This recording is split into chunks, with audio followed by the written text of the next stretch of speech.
మనం చదివిన వాక్య భాగంలో యెషయా గ్రంథం 43వ అధ్యాయం 7వ వచనంలో మనం చూస్తే ఈ వచనంలో 3 విషయాలు ఉన్నాయి. మొదటి విషయం, దేవుడు మనల్ని సృజించాడు అని. రెండవది, దేవుడే మనల్ని కలుగ చేశాడు అని. మూడవది, దేవుడే మనల్ని పుట్టించాడు అని. ఈ 3 మాటలు కూడా యెషయా గ్రంథం 43:7లో మనం చూస్తాం. దేవుడే మనల్ని సృజించాడు, మనకి మనంగా కలుగ చేసుకోలేదు, మనకి మనంగా సృజించుకోలేదు. రెండవది, దేవుడే మనల్ని కలుగ చేశాడు, మనంతటికి మనం కలగలేదు. మూడవదిగా, ఆయనే మనల్ని పుట్టించాడు అని యెషయా గ్రంథం 43:7లో ఉంది. దేవుడే మనల్ని సృజించాడు, ఆయనే మనల్ని కలుగ చేశాడు, ఆయనే మనల్ని పుట్టించాడు. అయితే మనకి మనంగా కలుగ చేసుకునే అవకాశం ఒకవేళ దేవుడు మనకి ఇచ్చుంటే అది వేరేగా ఉండదు. ఎలా అంటే, నల్లగా ఉన్నవాళ్ళు, ప్రభువా నన్ను ఇంత నల్లగా పుట్టిస్తున్నావు, వాళ్ళేమో అంత ఎర్రగానా, నేనేమి ఇంత నల్లగానా, కాబట్టి నన్ను కూడా ఎర్రగా చెయ్యి అని కలుగ చేసే అవకాశం ఉంటే దేవుడికి సలహాలు ఇచ్చేవాళ్ళు. రెండవదిగా, పొట్టిగా ఉన్నవాళ్ళు, వాళ్ళు ఎత్తు చెప్పులు వేసుకునే అవసరం లేదు కనుక ప్రభువా నన్ను కూడా కొంచెం హైట్ పెంచు అని అడిగే అవకాశం కూడా దేవునికి ఇచ్చేవాళ్ళు. కాబట్టి దేవుడు ఆ పరిస్థితి మనకి ఇవ్వకుండా ఆయనే మనల్ని సృజించాడు, ఆయనే మనల్ని కలుగ చేశాడు, ఆయనే మనల్ని పుట్టించెను అని యెషయా 43:7లో మనం చూస్తాం. దేవుడే మనల్ని పుట్టించాడు, ఆయనే కలుగ చేశాడు. నిన్ను ఎలా చేయాలో ఆయనకి తెలుసు, నిన్ను ఎలా సృజించాలో ఆయనకి తెలుసు. ఒకసారి ఇలాగే, అది ఒక డెఫ్ అండ్ డమ్ స్కూల్, అంటే వినలేరు మాట్లాడలేరు, చెవిటి మోగ ఒక స్కూల్లో నాలాగే ఒక టీచర్ వచ్చి కూర్చున్న పిల్లలందరినీ ఇలా అడిగాడట. ఏమన్నాడంటే, ఇది డెఫ్ అండ్ డమ్ స్కూలు, మీరందరూ పిల్లలు, మీరు వినలేరు, మీరు మాట్లాడలేరు, నేను వినగలుగుతున్నాను, నేను మాట్లాడగలుగుతున్నాను, దానికి కారణం ఎవరైనా చెప్తారా అని అన్నాడంట. అప్పుడు కూర్చున్న వాళ్ళంతా అలాగే చూస్తున్నారు, ఎందుకంటే వాళ్ళకి వినలేరు కాబట్టి. అప్పుడు ఆయన అన్నాడంట, ఓహో మీరు వినలేరు కదా అని బోర్డు మీద రాశాడంట. ఏమని రాశాడంటే, మీరు వినలేకపోతున్నారు, మీరు చూడలేకపోతున్నారు, మాట్లాడలేకపోతున్నారు, వినలేకపోతున్నారు, మాట్లాడలేకపోతున్నారు, నేను వినగలుగుతున్నాను, మాట్లాడగలుగుతున్నాను, దానికి కారణం ఎవరైనా చెప్తారా అని బోర్డు మీద రాశాడంట. అప్పుడు ఆ రాసిన దాన్ని పిల్లలు చదివారు. నోటితో చెప్పలేరు కాబట్టి, అవును వచ్చిన ఆ సార్ మాట్లాడుతున్నాడు, ఆయనకి వినికిడి ఉంది, మేము వినలేకపోతున్నాం, మాట్లాడలేకపోతున్నాం, దానికి కారణం ఏంటని అడుగుతున్నాడు, ఏం చెప్పాలా అని అందరూ ఆలోచిస్తూ ఉంటే, ఒక పిల్లవాడు ఆయన మాట్లాడలేడు కాబట్టి, సార్ నేను చెబుతాను అన్నట్లుగా చేయెత్తాడంట. చేయెత్తితే అప్పుడు ఆ టీచర్ అన్నాడంట, బైబిల్ టీచరే, సరే ముందుకొచ్చి ఆ బోర్డు మీద రాయి, నువ్వెందుకు వినలేకపోతున్నావో, నువ్వెందుకు మాట్లాడలేకపోతున్నావో బోర్డు మీద రాయి అని అన్నాడంట. ఆ పిల్లవాడు బోర్డు మీదకి వెళ్ళి మత్తయి సువార్త 11వ అధ్యాయం 26వ వచనం అని రాసి వెళ్ళి కూర్చున్నాడంట. అప్పుడు ఆ బైబిల్ టీచరు, ఆ మత్తయి 11:26లో ఏముంది అని ఆయన బైబిల్ తీసి అక్కడ ఉన్న వాక్యాన్ని ఇలా చదివాడంట. ఏముందంటే అక్కడ, నేను చదువుతున్నాను చూడండి. మత్తయి 11:26లో, అవును తండ్రి, ఇలాగు చేయుట నీ దృష్టికి అనుకూలమాయను అను. నన్ను ఇలా చేయటం నీ దృష్టికి అనుకూలమైంది, వాళ్ళు అలా చేయటం నీ దృష్టికి అనుకూలమైంది. ఈ రోజున గుడ్డివాళ్ళు, మోగవాళ్ళు, చెవిటివాళ్ళు, నిర్గమాకాండంలో దేవుడే చెప్పాడు, కుంటివాణిని గాని గుడ్డివాణిని గాని పుట్టించిన వాడు ఎవడు, యెహోవానైన నేనే కదా. కనుక వాళ్ళు అలా చేయటం నీకు ఇష్టమైంది, నన్ను ఇలా చేయటం నీకు ఇష్టమైంది. ఎంత మంచి మాట, మత్తయి 11:26, అవును తండ్రి, ఇలాగు చేయుట నీ దృష్టికి అనుకూలమాయెను. కనుక నన్ను ఇలా చేయటం నీకు ఇష్టమైంది నాయన అని అన్నప్పుడు, అవును కదా, ఆ దేవునికే వాళ్ళు అలా చేయటం ఇష్టమైనప్పుడు మీరు ఎలా ఎందుకున్నారని నేను అడగటం అది మంచి ప్రశ్న కాదు అని వెంటనే వారిని క్షమాపణ అడిగి ఆయన చెప్పాల్సిన పాఠం ఏదో చెప్పి ఆయన వెళ్ళాడట. ఈ మాటలు నేను ఎందుకు చెప్తున్నానంటే, దేవుడే మనల్ని పుట్టించాడు, దేవుడే మనల్ని కలుగు చేశాడు, దేవుడే మనల్ని సృజించాడు. నిన్ను ఇలా చేయటం ఆయనకి ఇష్టమైంది, నిన్ను ఇలా చేయటం ఆయనకి ఇష్టమైంది. ప్రియ చెల్లి, తమ్ముడు, అన్న, అక్క, వినండి. ప్రపంచంలో 700 కోట్ల మంది ఉన్నారు, అంతకంటే ఎక్కువే ఉండొచ్చు. ప్రపంచ జనాభా 700 కోట్లు దాటింది. అయితే 700 కోట్ల మందిలో నీ వంటి వారు ప్రపంచంలో ఎవ్వరూ లేరు. హల్లెలూయా! ఎంత గొప్ప విషయం. నాలాంటి అగస్టిన్ ఈ 700-800 కోట్ల మందిలో నాలాంటి ఇంకో అగస్టిన్ లేడు. అలాగే ఉన్నాడు, సేమ్ ఉన్నాడు, ఆ తర్వాత విషయం. కానీ అగస్టిన్ కాదు కదా. ఇన్ని కోట్ల మందిలో మనుషులందరికీ ఉండే అవయవాలు ఇవే అయినా నేనే. I am something, I am special, I am unique. అంటే దేవుడు నన్ను నాలాగే చేశాడు అని అంటే అది ఎంత గొప్ప విషయం అండి. 800 కోట్ల మందిలో నీ వంటి మనుష్యుడు ప్రపంచంలో ఇంకొకళ్ళు లేడనంటే అది ఎంత గొప్ప విషయం ఇది. నేను ఇంకో మాట చెప్తాను. ఈ 800 కోట్ల మంది లేరు, నేను ఒక్కడే ఉన్నాను ప్రపంచంలో అనుకోండి.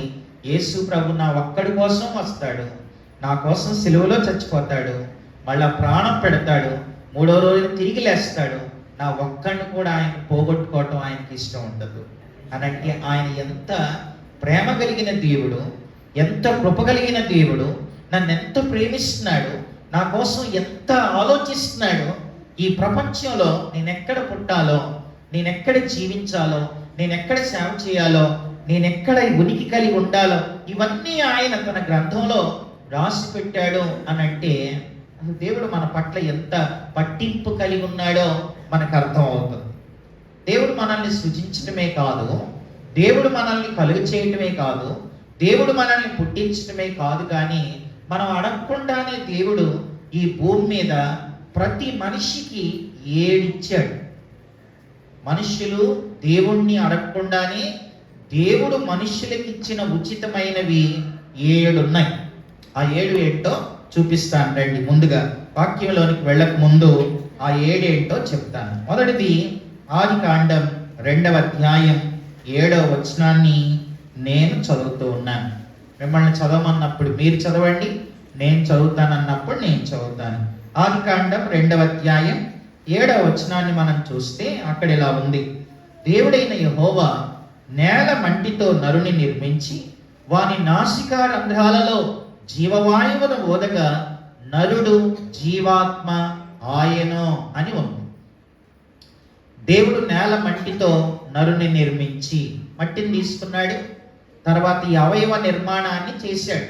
అంటే మన ముక్కు, ఈ కళ్ళు, ఈ చేతులు, ఈ కాళ్ళు, ఇవన్నీ నేల మట్టితో నరుని నిర్మించి వాని నాసికా రంధ్రాలలో దేవుడు తనలో ఉన్న జీవం మనలోనికి ఓదగా నరుడు జీవాత్మ ఆయనో అని ఉంది.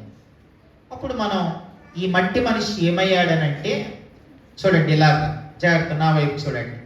ఆదామును అంటే మట్టిని తీసుకున్నాడు, కాళ్ళు, చేతులు, అవయవాలన్నీ మట్టితో దేవుడు ఒక రూపాన్ని చేశాడు. తర్వాత దేవుడు తనలో ఉన్న జీవం ఆదాములోనికి ఓదగా అప్పుడు ఆదాము ఏమయ్యాడనంటే ఈ మట్టి చేతులు కదలటం మొదలెట్టిని, ఈ కళ్ళు చూడటం మొదలెట్టిని, ఈ అవయవాలు ఫంక్షన్ పనిచేయటం మొదలైంది. దేవుడు ఆ తర్వాత మనిషికి ఆయన ఈ భూమి మీద ఉండే భాగ్యాన్ని ఇచ్చాడు. కనుక దేవుడు మొట్టమొదటిగా మనిషికి ఏమిచ్చాడు అని అంటే మొదటిది జీవితాన్ని ఇచ్చాడు, లైఫ్ ఇచ్చాడు. ఫస్ట్ దేవుడు మనిషికి ఏమిచ్చాడనంటే ఒక జీవితాన్ని ఇచ్చాడు. ఇది మొదటి విషయం. ఇప్పుడు ఈ జీవితం ఎవరిచ్చారు? జీవితం ఇంగ్లీష్లో లైఫ్ అంటాం. కొంతమందికి లైఫ్ అంటే ఏంటో తెలియదు, కానీ నాకు వైఫ్ కావాలనే వాళ్ళు ఉంటారు.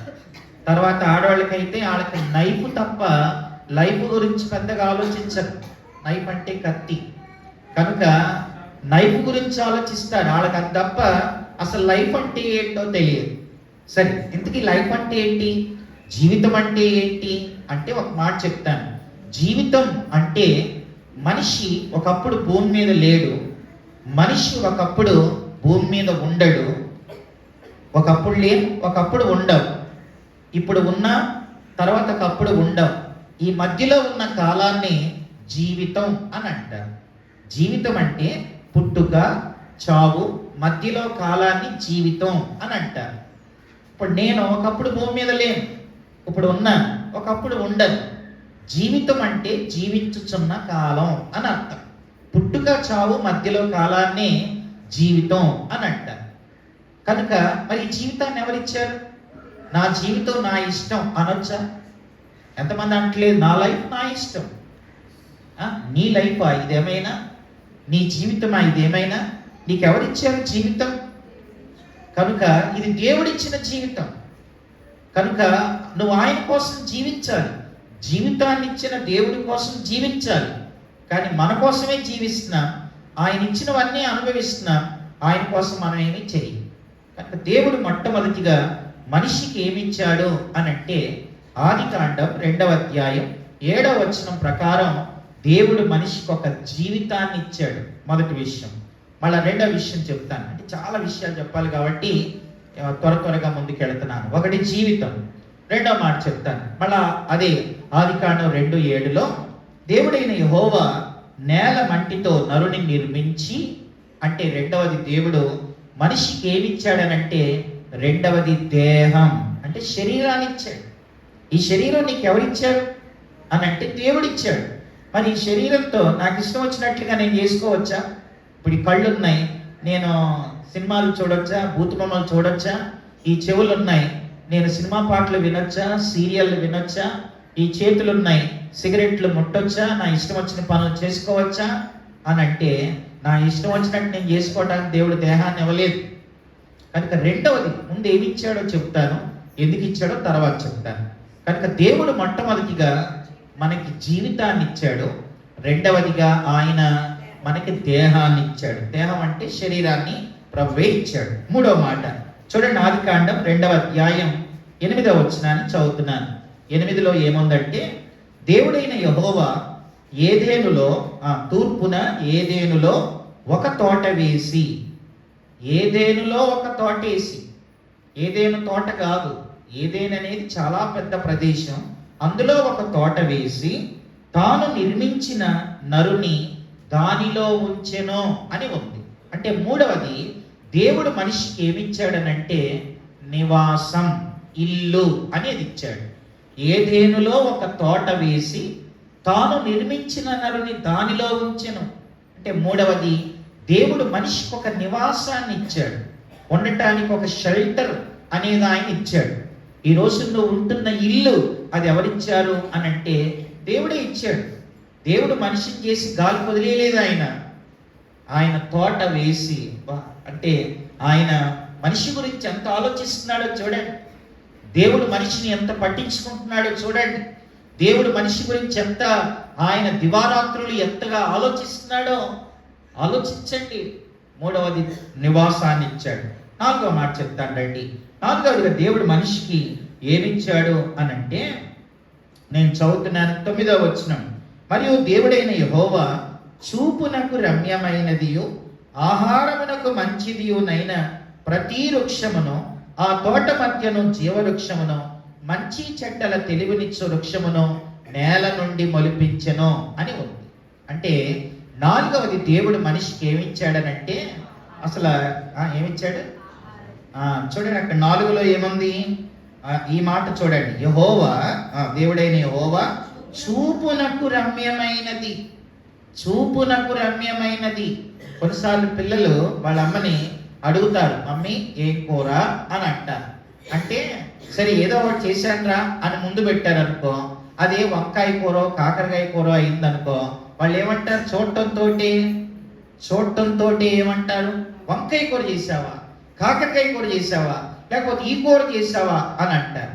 అదే ఒకవేళ అమ్మా ఈరోజు ఏం కూర అని అంటే చికెన్ ముక్కలు పైన కనబడుతున్నాయి అనుకో, తీసుకొని రావడంతో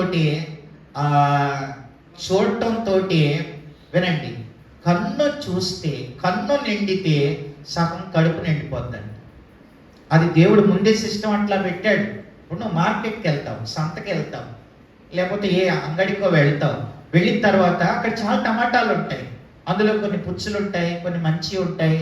నీకు కేజీ టమాటా కావాలి కనుక అతను ఏది ఇస్తారు తీసుకుంటామా? మనం తీసుకో.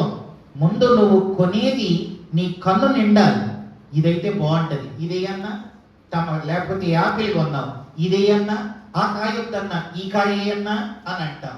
అంటే నీ కడుపు నిండక ముందే నీ కన్ను నిండాలని దేవుడు ముందే తెలిసి ఆయన చూపునకు రమ్యమైనదియు నైన ఆహారాన్ని దేవుడు మనిషికి ఇచ్చాడు.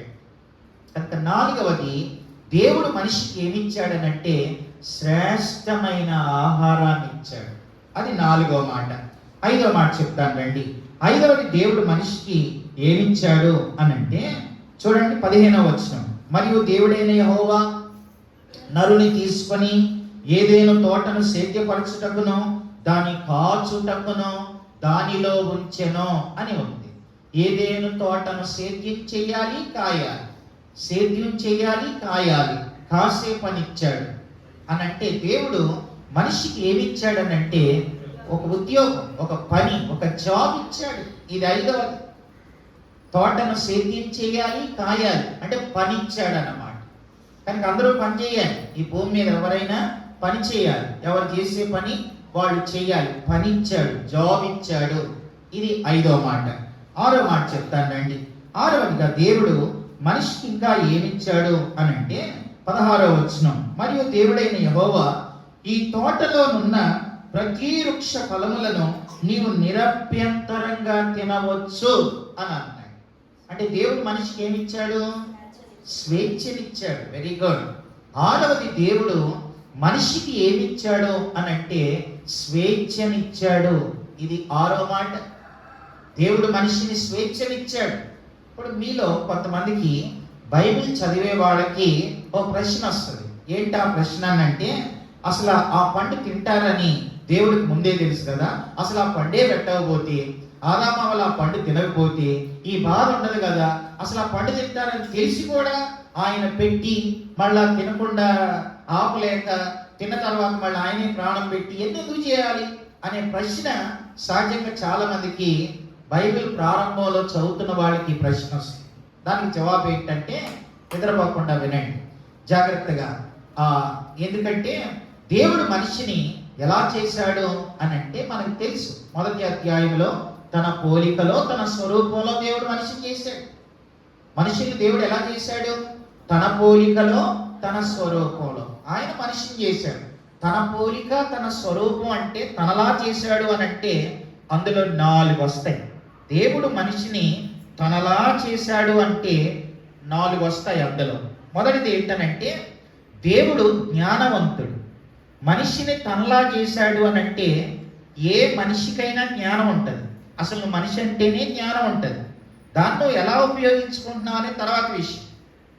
అసలు మనిషి అంటేనే జ్ఞానం ఉంటుంది. ఇప్పుడు ఫర్ ఎగ్జాంపుల్ మా దగ్గర ఒక ఆయన బాగా చదువుకున్నాడు, చాలా బాగా చదువుకున్నాడు. ఆయన ఎవరైనా చూస్తే ఈయన ఎంత జ్ఞానవంతుడండి, అసలు వాళ్ళ అమ్మా నాన్న అస్సలు చదువుకోలేదు, వాళ్ళు ఏం చదువుకోలేదు, వాళ్ళు 2వ తరగతి చదివారు. కానీ ఈయన మాత్రం పెద్ద యూనివర్సిటీలో ఆయన పిహెచ్డి చేసి ఆయన చాలా పెద్ద డబ్బులు సంపాదిస్తున్నాడు, పెద్ద ఇల్లు కట్టాడు. ఆయన చాలా జ్ఞానవంతుడు. కానీ ఆ జ్ఞానాన్ని ఆయన దేవుని కోసం వాడకుండా ఎలా వాడాడంటే మా కరీంనగర్లో ఒక ఫ్యామిలీని పెట్టాడు, ఈ ఆంధ్రాలో ఇంకో ఫ్యామిలీని పెట్టాడు. అది ఆయన జ్ఞానం. కొంతమందికి దేవుడు బాగా జ్ఞానాన్ని ఇస్తే ఈ రకంగా వాడుకునే వాళ్ళు ఉంటారు. అసలు మనిషి అంటేనే జ్ఞానం ఉంటుంది, దాన్ని ఎలా వాడుకుంటున్నాం అనేది తర్వాత విషయం. ఇప్పుడు సొలొమోను కూడా జ్ఞానవంతుడే. దేవుడు జ్ఞానాన్ని ఇచ్చాడు. మరి సొలొమోను జ్ఞానం ఏం చేశాడు ఆయన అని అంటే సొలొమోనుకు దేవుడు ఇచ్చిన జ్ఞానాన్ని అంతా తన కోసమే వాడేసుకున్నాడు. సొలొమోను కాలంలో రాజులు ఎవరైనా యుద్ధాలు చేయాలి, రాజులంటేనే యుద్ధాలు చేయాలి. తన తండ్రి దావీదు యుద్ధాలు చేయలేదా? అలాగే తన తాత సౌలు యుద్ధాలు చేయలేదా? మరి ఈయన ఎందుకు యుద్ధాలు చేయలేదు అని అంటే అది ఆయన జ్ఞానం.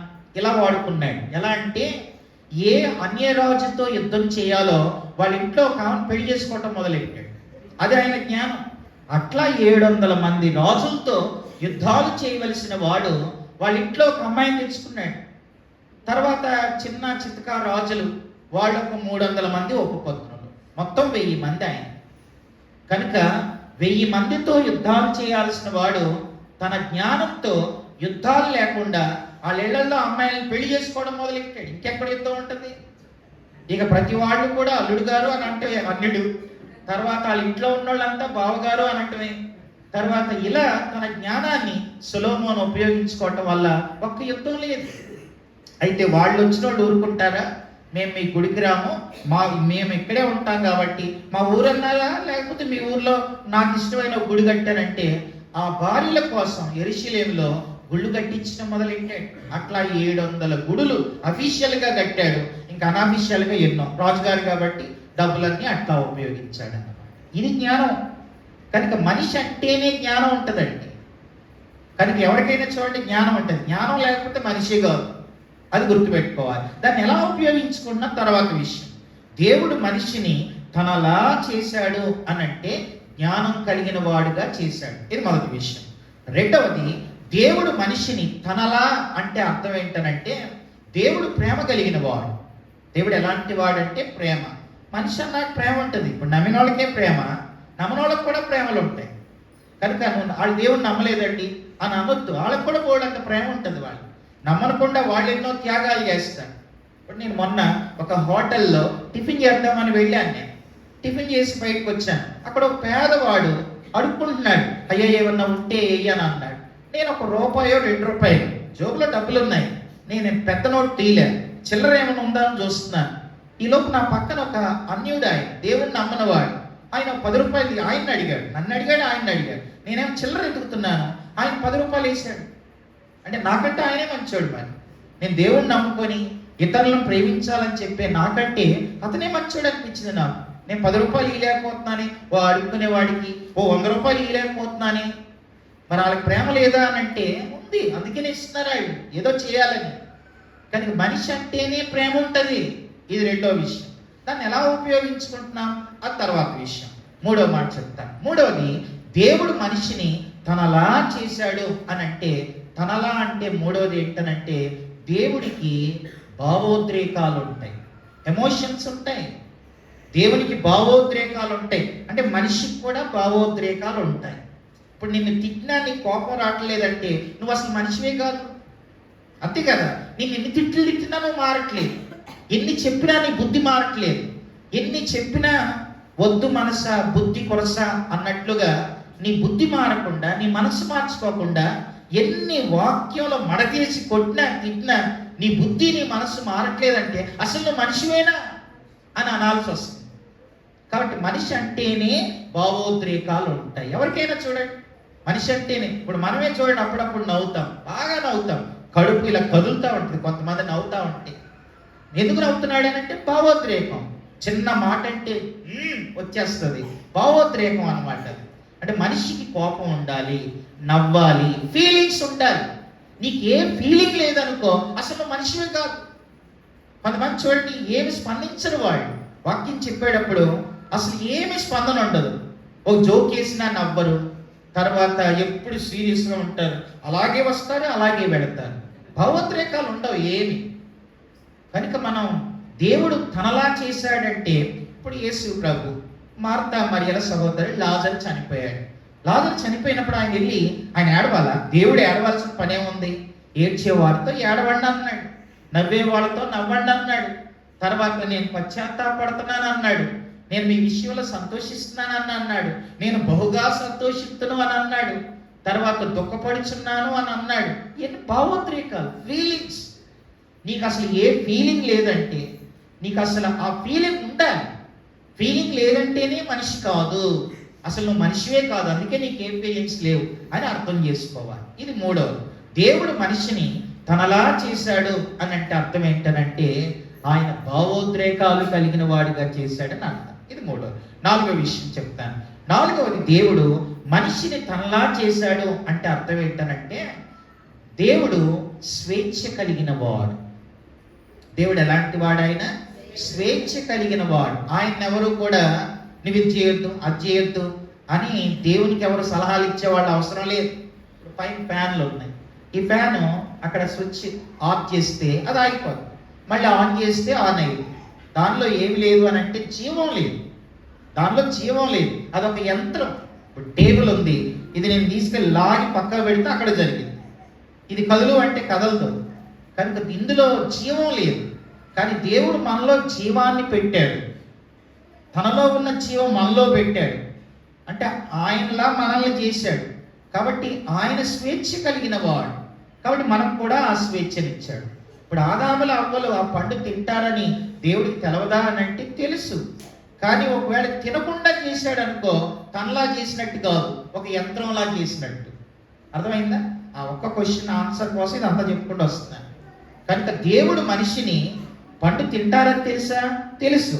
మరి ఎందుకు ఆపలేదు అని అంటే, అలా ఆపి ఉంటే దేవుడు మనిషిని తనలా చేసినట్టు కాదు. దేవుడు స్వేచ్ఛ కలిగిన వాడు, ఆ స్వేచ్ఛనే మనుషులకు ఇచ్చాడు. ఆ స్వేచ్ఛే మనుషులకు ఉంది కాబట్టి ఈ రోజున మన ఇష్టం అంతే. ఇప్పుడు ఈరోజు మనుషులు ఏమంటున్నారు? యేసుప్రభువుని నమ్ముకోండి అని చెప్తున్నాం, అందుకని బలవంతం ఎవరినైనా చేస్తున్నాం. బలవంతంగా చేస్తే ఎవరైనా మారుతారా? ఎవరు మారరు. క్రైస్తవ్యం బలవంతం కాదు, క్రైస్తవ్యం మత మార్పిడి కాదు, క్రైస్తవ్యం కేవలం మతి మార్పిడి. నీ మనసు మార్చుకో, అలా మార్చేవాడు ఆయన ఒక్కడే. ఆయనకు అప్పగించుకుంటే ఆయన మారుస్తాడు అని మనం చెప్తాం. కనుక దేవుడు మనిషికి స్వేచ్ఛనిచ్చాడు, తనలా చేశాడంటే దేవుడు మనిషికి స్వేచ్ఛ కలిగిన వాడు. ఆ స్వేచ్ఛనే దేవుడు మనిషికి ఇచ్చాడు. దాన్ని ఎలా ఉపయోగించుకున్నావు అనేది తర్వాత విషయం. పౌలు కూడా అంటాడు, నాకు అన్ని చేయటానికి స్వాతంత్ర్యం కలదు అని అంటాడు. దేవుడు అన్ని చేయటానికి నాకుంది. ఇప్పుడు నేనున్నానండి, నేను నా ఫోన్లో చెత్త చెదారం అంతా ఉంటాయి, ఏ ఫోన్లోనైనా అని నేను చూడలేనా? నేను సినిమాకి వెళ్ళలేనా? నా దగ్గర డబ్బులు లేవా? నేను టికెట్ కొనుక్కోలేనా? అంటే అన్నీ చేయగలం, కానీ అన్నీ చేయదగినవి కావు. కనుక స్వేచ్ఛ ఉంది కదా అని చెప్పి మనము అన్నీ చేయకూడదు. కనుక ఆ స్వేచ్ఛనిచ్చాడు, తనలా చేశాడంటేనే స్వేచ్ఛ ఉంది. ఆ స్వేచ్ఛను మనం ఎలా ఉపయోగించాలంటే ప్రేమతో, విధేయతతో, ఆయనకు లోబడుతూ మనము సబ్మిషన్ చేసుకొని మనం బ్రతకాలనేది దేవుని ఉద్దేశం. కనుక దేవుడు మనిషికి ఏమిచ్చాడనంటే 6వది స్వేచ్ఛనిచ్చాడు. ఇది 6వ మాట. 7వ మాట చెప్తాను రండి. 7వది దేవుడు మనిషికి ఇంకా ఏమిచ్చాడు అనంటే ఆదికాండం 2వ అధ్యాయం 18 నుంచి చివరి వరకు దేవుడు మనిషికి ఏమిచ్చాడు అనంటే సహాయకులనిచ్చాడు. సాటి అయిన సహాయకులనిచ్చాడు. ఒకవేళ భర్త అయితే భార్య, భార్య అయితే భర్త, తర్వాత వారికి పిల్లలకి తల్లిదండ్రుల్ని, ఓ కుటుంబాన్ని దేవుడిచ్చాడు, సహాయకులనిచ్చాడు ఆయన. కనుక నిజంగా అది ఎంత అద్భుతం. ఇప్పుడు ఉదయం లేచిన తర్వాత నీకు టీ తాగాలనిపిస్తుంది అనుకో, ఆమె చెప్తాం, ఆమె టీ తీసుకొస్తే సాటి అయిన సహాయం. తర్వాత ఒకవేళ తనే లేదనుకో పిల్లలకి చెప్తాం, ఏరా నాకు టీ తాగాలనిపిస్తుందని. కొడుక్కి చెప్తాం, అలాగే నానా అంటాడు. ఈ బంధాలు, ఈ సంబంధాలు ఈ భూమి మీద అవసరమని దేవుడు సహాయకులను ఇచ్చాడు. ఇవన్నీ మనం అడిగితే ఇచ్చాడా?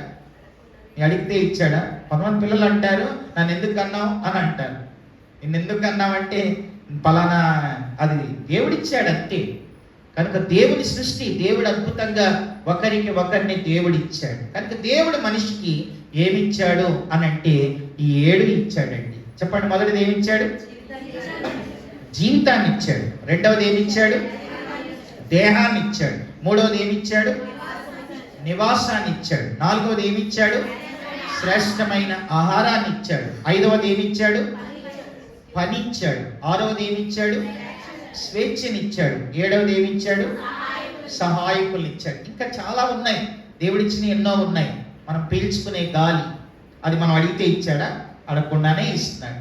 నీకు ఆరోగ్యం, దేవుడు నువ్వు అడిగితే ఇస్తున్నాడా? అడగకుండా ఇస్తున్నాడా? అడగకుండానే ఇస్తున్నాడు. నువ్వు అడగకుండానే దేవుడు ఎన్నో ఇస్తున్నాడు. ఇవన్నీ ఎందుకు ఇస్తున్నాడంటే ఒకే ఒక్క ఉద్దేశం. అదే యెషయా 43:7. చూడండి, ఇవన్నీ దేవుడు ఎందుకు ఇచ్చాడు? నిన్నెందుకు కలుగు చేశాడు? నిన్నెందుకు పుట్టించాడు? అసలు భూమి మీద నిన్ను ఇంకా కరోనాలో తీసుకెళ్లకుండా ఇంకా దేవుడు భూమి మీద ఎందుకు ఉంచాడు అని అంటే ఒకే ఒక్క కారణం. ఆ కారణం ఏంటనంటే యెషయా గ్రంథం 43వ అధ్యాయం 7వ వచనాన్ని మనం చూస్తే అక్కడ ఇలా ఉంది. ఇప్పుడు చదవండి అందరూ కూడా. నా చాలు ఒక్క మాటే. ఇవన్నీ దేవుడు ఎందుకు ఇచ్చాడనంటే ఆయన మహిమ కొరకు. హల్లెలూయా. అసలు నీకు ఈ జీవితం ఎందుకు ఇచ్చాడు? ఆరోగ్యాన్ని ఎందుకు ఇచ్చాడు? ఆయుష్ని ఎందుకు పొడిగిస్తున్నాడు? సమస్తాన్ని నీకు ఎందుకు ఇచ్చాడనంటే ఆయన మహిమ కొరకు. అంతేనండి. అంటే నీ ద్వారా నా ద్వారా దేవునికి ఏమి రావాలి? మహిమ రావాలి. అందుకు ఆయన ఈ భూమి మీద ఇచ్చాడు. నేను ఎందుకు రక్షించాడు? రక్షణ ఇచ్చాడు అని అంటాం. ఎందుకు రక్షణ ఇచ్చాడు? అన్ని కారణాలు ఒకటే. దేవుడు నాకు ఇది ఇచ్చాడు అని నువ్వు అన్నావంటే ఆయన ఇవ్వటంలో ఉద్దేశం ఏంటనంటే యెషయా 43:7 నా మహిమ నిమిత్తం అని అన్నాడు. ఆయన మహిమ కొరకే దేవుడు మనకి జీవితాన్ని ఇచ్చాడు, రక్షణ ఇచ్చాడు, సమస్తాన్ని ఆయన మనకి ఇచ్చాడు. అంటే నీ ద్వారా ఆయనకి ఏమి రావాలి? మహిమ రావాలి.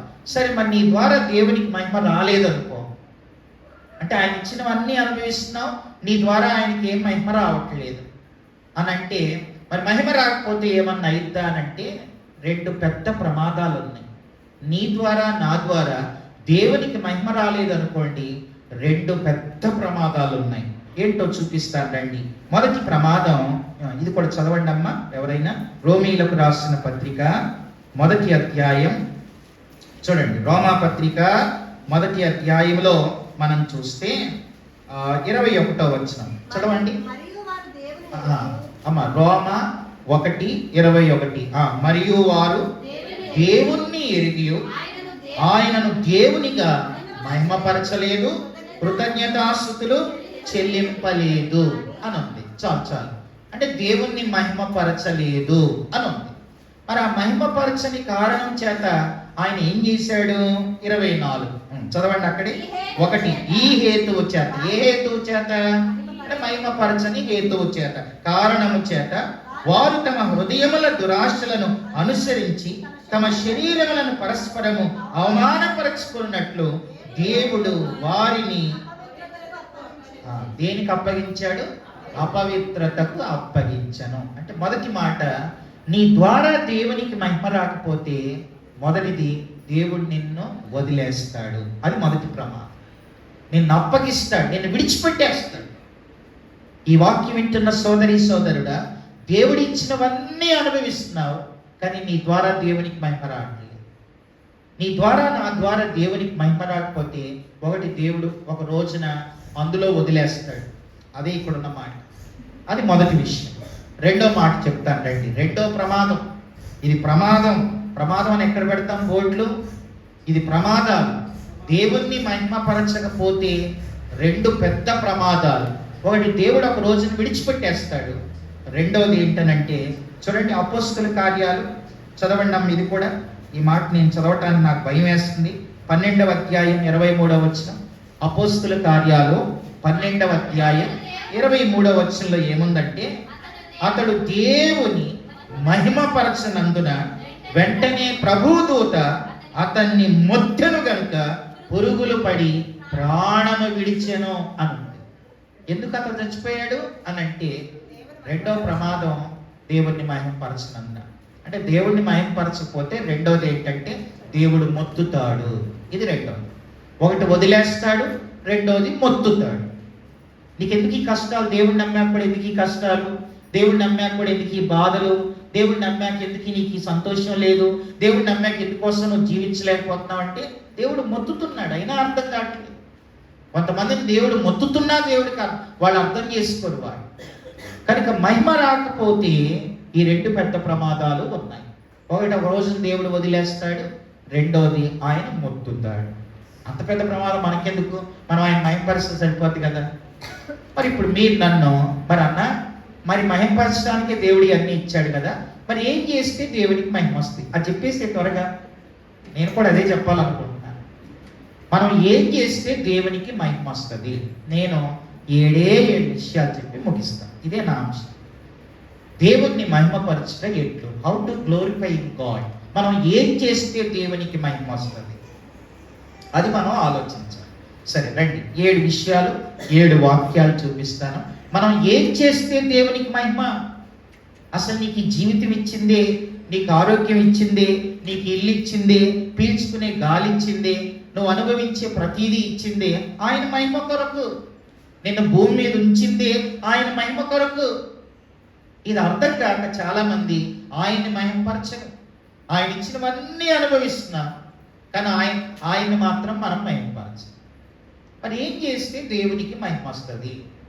7 విషయాల్లో మొదటిది. రండి, ఇక్కడ నుంచి బైబిల్ ఉన్నవాళ్ళు ప్రతి ఒక్కరూ ఈ వచనాలు మీరు చూడండి. మొదటి మాట ప్రకటన గ్రంథం 16వ అధ్యాయం 9వ వచనాన్ని చదవండి ఎవరైనా. మొదటిది, ఏం చేస్తే దేవునికి మహిమ? మొదటి విషయం ప్రకటన గ్రంథం 16వ అధ్యాయం 9వ వచనం. కాగా మనుష్యులు తీవ్రమైన వేడిమితో కాలిపోయి ఈ తెగుళ్ళ మీద అధికారము గల దేవుని నామమును దూషించిరి గాని చూడండి అక్కడ ఏముంది? ఆయనను మహిమపరచునట్లు వారు మారు మనస్సు పొందిన వారు కారు. ఆయనను మహిమపరచునట్లు వారు మారు మనస్సు పొందిన వారు కారు అను. అంటే మరి దేవునికి ఎలా మహిమ వస్తుంది? చాలా వెరీ గుడ్. మొదటి మాట అది. మొదటి మాట, మనం ఏం చేస్తే దేవునికి మహిమ వస్తుంది అని అంటే, మొదటి మాట మారు మనస్సు పొందుట ద్వారా దేవునికి మహిమ. హల్లెలూయా. మారు మనస్సు పొందుట ద్వారా దేవునికి మహిమ. సరే, మరి మారు మనసు అంటే ఏంటి? మళ్ళీ అందులో 7 వస్తాయి. మారు మనసు అంటే అందులో 7 ఉంటాయి. అవి కూడా చెప్తాను, రాసుకోండి. నేను బైబిల్ టీచర్. నేను ఒక 2 బైబిల్ కాలేజీలో టీచింగ్ చేస్తాను. మా చర్చ్లో వాక్యం చెప్తాను. కనుక వినేవాళ్ళు ఉంటే ఎంతైనా సాయంత్రం దాకా చెప్పమన్నా చెప్తాను. కాబట్టి మారు మనసు అంటే అందులో 7 వస్తాయి అన్నమాట. సరే, ఏంటంటే మారు మనసు అంటే ఏంటి? అందులో 7 విషయాలు. మొదటి విషయం, మారు మనసులో మొదటి మెట్టు ఏంటనంటే, ఈ భూమి మీద ఎంతో మంది దేవుళ్ళు దేవతలు అనబడే వాళ్ళు చాలా మంది ఉన్నారు. అయితే మారు మనసులో మొట్టమొదటిది ఏంటనంటే నిజమైన దేవుణ్ణి గుర్తెరుగుట. అది మొదటి విషయం. మారు మనసు అంటే దేవుణ్ణి ఎరుగుట, అది మొదటి. మారు మనసు అంటే ఏంటి? మొదటి విషయం దేవుణ్ణి ఎరగ. నిజమైన దేవుడు ఎవరో నీకు తెలవాలి, అది మారు మనసులో మొదటి. మరి నిజమైన దేవుడు ఎవరు? మరి చాలా మంది నేనే దేవుడిని అంటున్నారు కదా. ఆ మధ్యలో ఒక పేపర్లో వచ్చిన విషయం చెప్తున్నాను. పేపర్లో ఏం రాశారంటే, ఆయన వెంటిలేటర్ మీద ఉన్నాడు. ఆయన బతికినంతకాలం నేనే దేవుడిని అన్నాడు.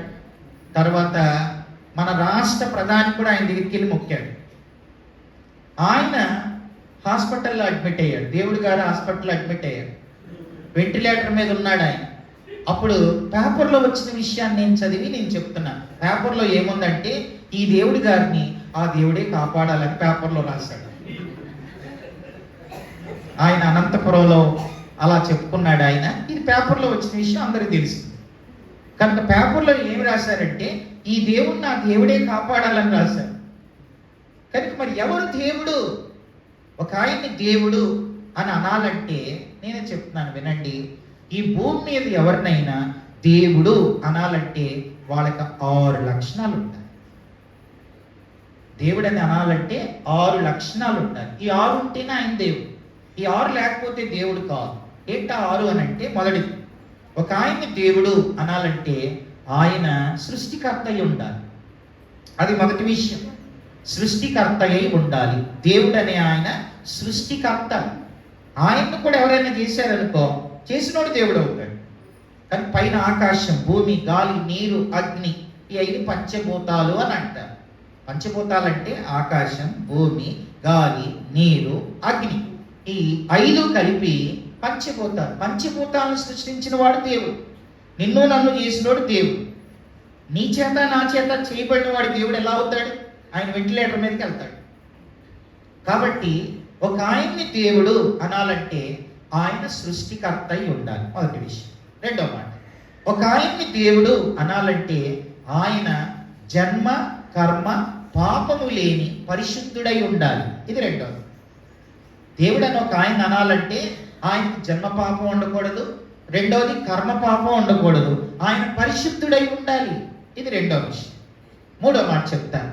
మూడోది, ఒక ఆయన్ని దేవుడు అని అనాలంటే ఆయన పాపముల నుంచి విమోచించే విమోచకుడై ఉండాలి. పాపం నుంచి విడిపించేవాడై ఉండాలి. ఆయనలో పాపం ఉండొద్దు, మనం చేసిన పాపం నుంచి విమోచించే విమోచకుడై ఉండాలి. ఇది మూడో లక్షణం. నాలుగవది, ఒక ఆయన్ని దేవుడు అనాలంటే ఆయన ప్రపంచంలో ఉన్న మనుషులందరినీ సమానంగా ప్రేమించేవాడై ఉండాలి. ఇది నాలుగవది. ఐదవది, ఒక ఆయన్ని దేవుడు అనాలంటే నరకం నుంచి తప్పించే రక్షకుడై ఉండాలి. ఇది ఐదవది. ఆరవది, ఒక ఆయన్ని దేవుడు అనాలంటే ఆయన అబద్ధాలు ఆడని వాడై ఉండాలి, అంటే సత్యవంతుడై ఉండాలి. ఈ 6 లక్షణాలు ఉన్నవాడే దేవుడు. ఆయన ఒక్కసారి కూడా అబద్ధం ఆడవాడు, అబద్ధం ఆడినోడై ఉండాలి. ఆయన దేవుడు. సృష్టికర్త అయి ఉండాలి, పరిశుద్ధుడై ఉండాలి, విమోచకుడై ఉండాలి, అందరినీ సమానంగా ప్రేమించేవాడై ఉండాలి, తర్వాత రక్షకుడై ఉండాలి, సత్యవంతుడై ఉండాలి. 6 లక్షణాలు ఇంగ్లీష్లో చెప్తాను. మొదటిది సృష్టికర్త, ఇంగ్లీష్లో క్రియేటర్. రెండవది పరిశుద్ధుడు, ఇంగ్లీష్లో హోలీ.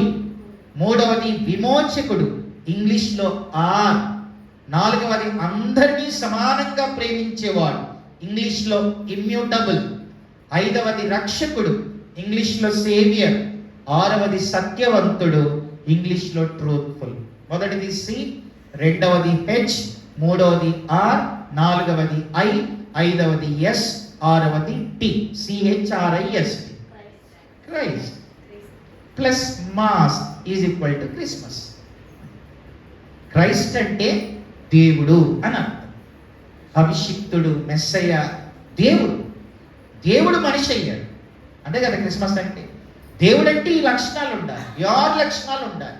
ఆయన సృష్టికర్త అయి ఉండాలి, ఆయన పరిశుద్ధుడై ఉండాలి, ఆయన విమోచకుడై ఉండాలి, ఆయన విమోచించే విమోచకుడు. ఇప్పుడు ప్రపంచంలో ఎన్ని అద్భుతాలు ఉన్నాయి? 7 వండర్స్ ఇన్ ద వరల్డ్. ఎన్ని అద్భుతాలు ఉన్నాయి? 7. ఆ 7 ఒకటి యేసు ప్రభు కదా. 7 వండర్స్ అని కొట్టండి, అందులో ఒకటి యేసు ప్రభు. మీరు ఎప్పుడైనా కొట్టారా 7 వండర్స్ అని చూసారా? 7 వండర్స్లో ఒకటి యేసు ప్రభు. ఎక్కడ ఉంది అది? బ్రెజిల్లో పెద్ద స్టాట్యూ, చాలా ఎత్తు స్టాట్యూ, 2 చేతులు ఇలా చాపు ఉంటుంది, జీసస్ క్రైస్ట్ స్టాట్యూ. అయితే ఆ హైట్ అది అద్భుతం కాదు, కానీ నన్ను ఆకర్షించిన మాట ఏంటనంటే ఆ స్టాట్యూ కింద ఉన్న పదం ఏముంటుందనంటే 7 వండర్స్, తాజ్మహల్ ఒకటి, చైనా వాల్ ఒకటి, ఆ 7 ఒకటి జీసస్ క్రైస్ట్ అనమాట. ఆ 7 జీసస్ క్రైస్ట్ ఒక వండర్. ఆ వండర్ కింద ఏమి రాశారంటే, ఆ కింద ఉన్న మాట ఏంటనంటే జీసస్ క్రైస్ట్ ఈజ్ రిడీమర్ అని రాశారండి. నా ఫోన్లో ఉంటుంది, మీరు కూడా తర్వాత కొట్టుకోండి. 7 వండర్స్ అని కొడితే ఆ 7 వస్తాయి. ఆ 7 ఒకటి యేసు ప్రభు.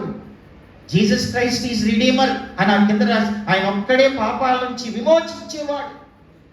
వెండి బంగారముల వంటి క్షయ వస్తువుల చేత మీరు విమోచించబడలేదు, కానీ అమూల్యమైన రక్తము చేత, అనగా గొర్రెపిల్ల వంటి క్రీస్తు యేసు రక్తము చేత మీరు విమోచించబడితురని మీరు ఎరుగరా.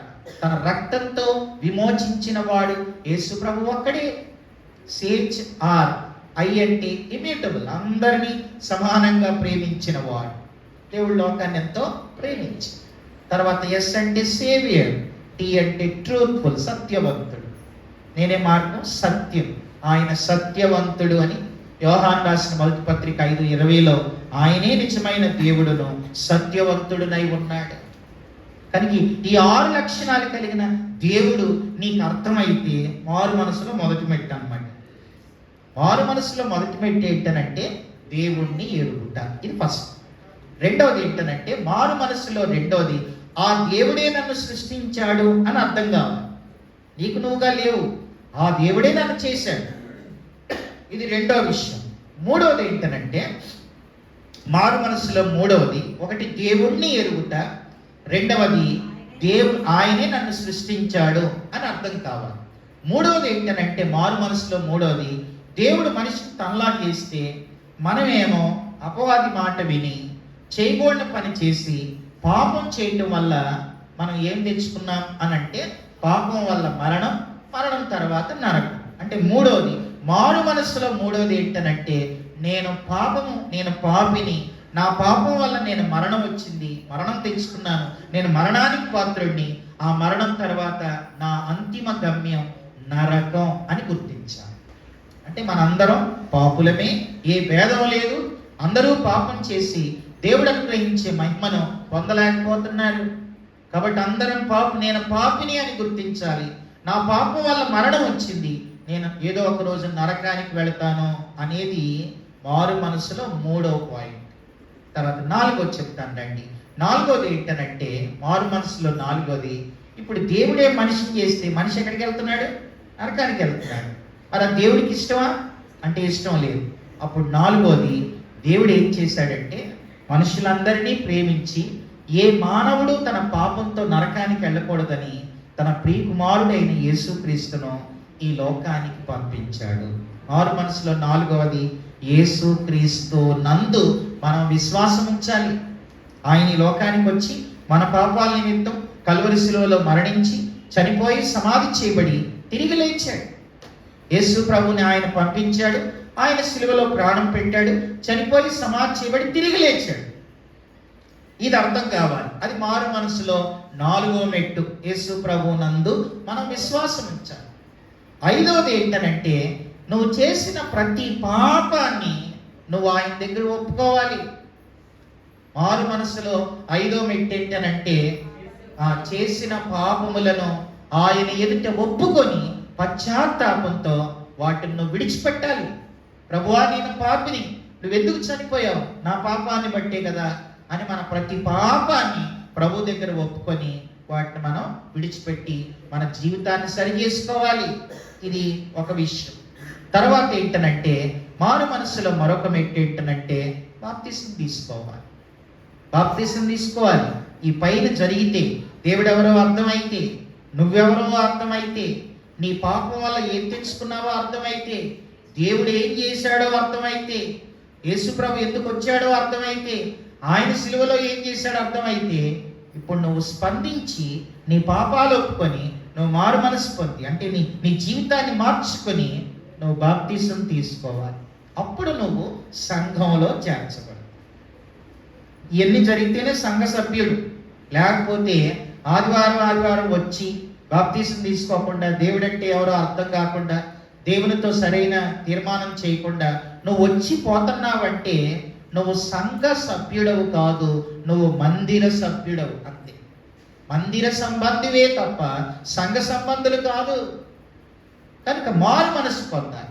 మారు మనసు పొందుట ద్వారా దేవునికి మహిమ వస్తుంది. మరి ఇక్కడ కూర్చున్న వాళ్ళు ఆల్రెడీ మేము మారు మనసు పొందేసామండి, ఇవన్నీ జరిగినాయి మాలో అని అన్నారనుకో, మరి ప్రకటన గ్రంథంలో 2-3 అధ్యాయాల్లో 7 సంఘాలు ఉన్నాయి. ఆ 7 సంఘాల్లో 2 సంఘాలు బాగున్నాయి, స్ముర్న, ఫిలదెల్ఫియా. ఆ 2 సంఘాల్లో ఏ లోపాలు లేవు. కానీ మిగిలిన 5 సంఘాల్లో లోపాలు ఉన్నాయి. ఆ 5 సంఘాలతో ఆయన ఏం చెప్పాడంటే, మారు మనసు పొందు అని అన్నాడు. అంటే సంఘాలతోనే చెప్తున్నాడు మారు మనసు పొందని. కనుక ఒక వ్యక్తి మారితే దేవునికి మహిమ వస్తాడు. అది మొదటి విషయం. నేను ఎలా దేవుణ్ణి మహిమపరచగలను అని అంటే, నీలో వచ్చే మార్పు ద్వారా నువ్వు మారాలి. నువ్వు దేవుణ్ణి నమ్మావు, మారు. మరి దేవుణ్ణి నమ్మి మళ్ళీ సినిమాలు చూస్తావేంటి? దేవుణ్ణి నమ్మి మళ్ళీ అబద్ధాలు ఆడతావేంటి?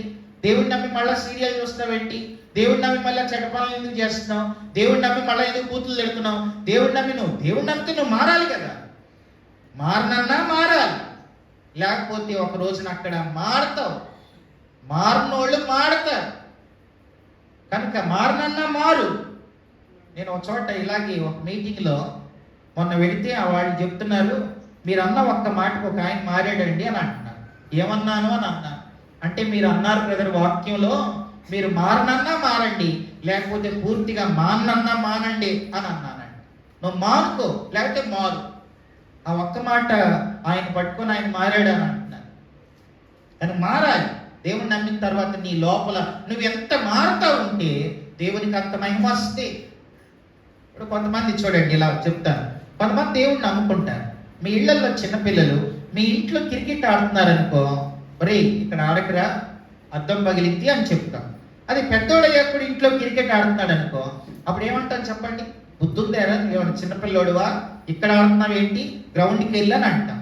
అంటే ఎదిగినోడికి ఎదగనోడికి తేడా ఉంది. ఈరోజు దేవుడిని నమ్మారు కానీ ఏమి ఎదిగారు? కొంతమంది నమ్మే సంవత్సరాలు అయితే చెప్తున్నారు, మీరు నమ్ముకొని ఎంతకాలం అయిందనంటే 10, 15, 20. కానీ ఎదుగుదల లేదు, పిల్లోళ్ళలానే ఉన్నారు. నువ్వు ఏం ఎదిగావు, నువ్వేం మారావు? నువ్వు దేవుడు నమ్మితే మారాలి కదా, ఎదగాలి కదా.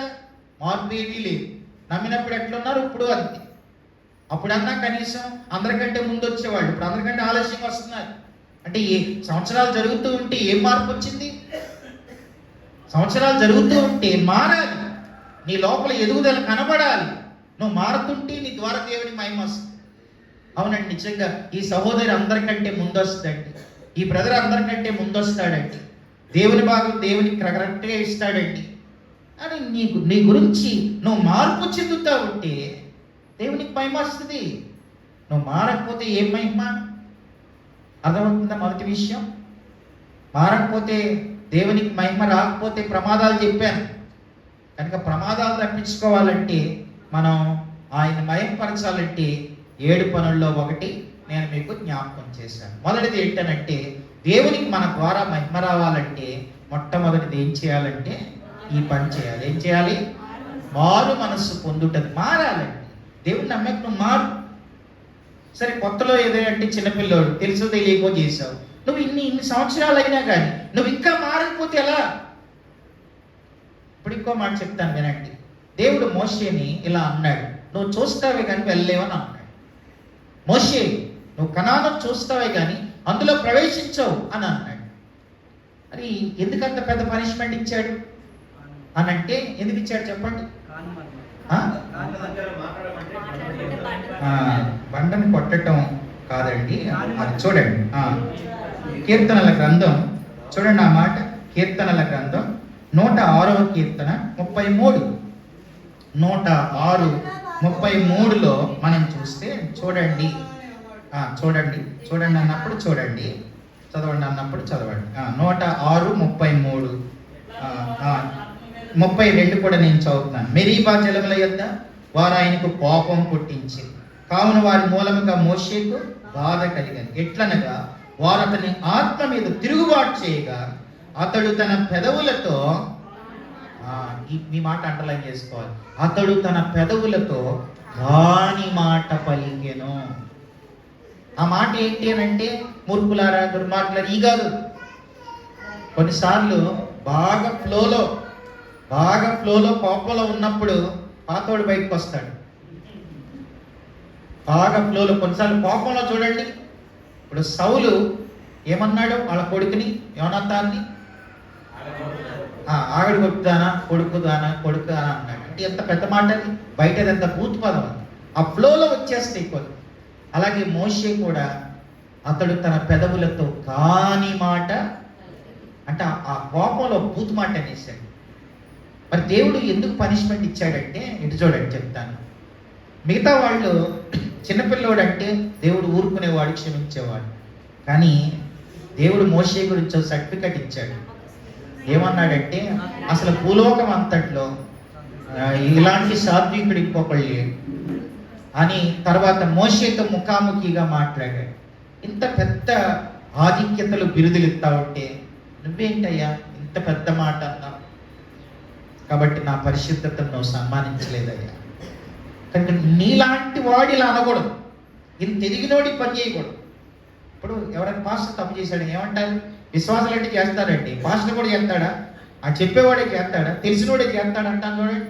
అలా కనుక మనము పెద్దోళ్ళు అవుతున్నామంటే మారాలి. సంవత్సరాలు జరుగుతున్నాయంటే మారాలి. ఇప్పుడు 2023 వెళ్ళిపోయింది, 24 వచ్చింది. మనం ఏం మారుస్తున్నాం? క్యాలెండర్లు మారుస్తున్నాం. ఒక మాట వేదనతో చెప్తున్నాను, క్యాలెండర్లో మార్పు కాదండి, క్యారెక్టర్లో మార్పు రావాలి. హల్లెలూయా. క్యాలెండర్లో మార్పు కాదు, క్యారెక్టర్లో మార్పు రావాలి. నీ జీవితం మారాలి. ఒకప్పుడు ఏం చూస్తున్నావు, ఇప్పుడు అయ్యే చూస్తా ఉంటే నువ్వేం మారినట్టు? మొన్న ఒక ఆయన భార్య, సేవకుడు భార్య అంటుంది, మా ఆయన ఇంట్లో ఉంటే ఎప్పుడు 24 గంటలు ఫోన్ అయినండి అంటుంది.